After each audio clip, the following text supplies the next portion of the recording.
Hi friends, మా నాన్న మధురం చేస్తారు. సూపర్ చేస్తే మీరు తింటారా? ఇంకా సురు చేద్దాం. ఈరోజు కిచెన్లో నేను కాదు, మా హస్బెండ్ చెఫ్ మోడ్లో ఎంట్రీ ఇచ్చారు.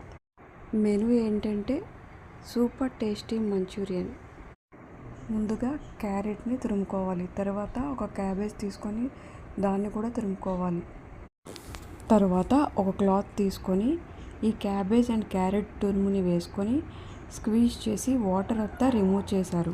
ఇప్పుడు మిక్సింగ్ బౌల్లో 1 స్పూన్ సాల్ట్, 1 స్పూన్ కారం, కొంచెం pepper powder and ginger garlic paste and 1 cup maida, 1 cup cornflour వేసుకొని బాగా కలుపుకోవాలి. వాటర్ ఎక్కువ అవ్వకుండా జస్ట్ బైండింగ్కి సరిపోయేంత మిక్స్ చేసుకోవాలి. తర్వాత వీటిని చిన్న చిన్న బాల్స్ లాగా షేప్ చేసుకొని డీప్ ఫ్రైకి రెడీ చేసుకోవాలి. తర్వాత స్టవ్ ఆన్ చేసి కడాయి పెట్టుకొని డీప్ ఫ్రైకి సరిపడా ఆయిల్ పోసుకోవాలి. ఆయిల్ బాగా హీట్ ఎక్కిన తర్వాత మీడియం ఫ్లేమ్ మీద గోల్డెన్ బ్రౌన్ కలర్ వచ్చే వరకు ఈ బాల్స్ని బాగా ఫ్రై చేసుకోవాలి.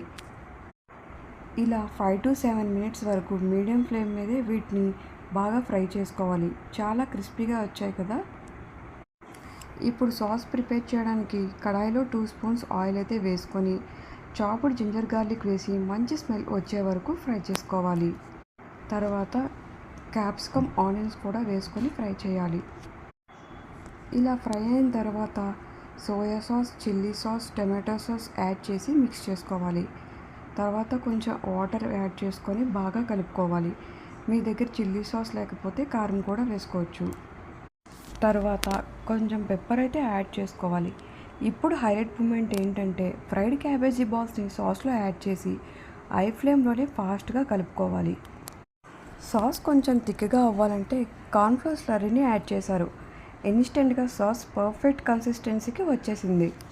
ఆ స్మెల్, ఆ లుక్ చూస్తుంటే ఎగ్జాక్ట్ రెస్టారెంట్ స్టైల్ లుక్కే అనిపించింది. ఫైనల్గా స్ప్రింగ్ ఆనియన్స్ని స్ప్రింకిల్ చేసి హాట్గా సర్వ్ చేశారు. చెఫ్ మా హస్బెండ్, టేస్టింగ్ డిపార్ట్మెంట్ నాది. రిజల్ట్ ఏంటంటే ప్లేట్ క్లీన్ అయిపోయింది విత్ ఇన్ మినిట్స్లో.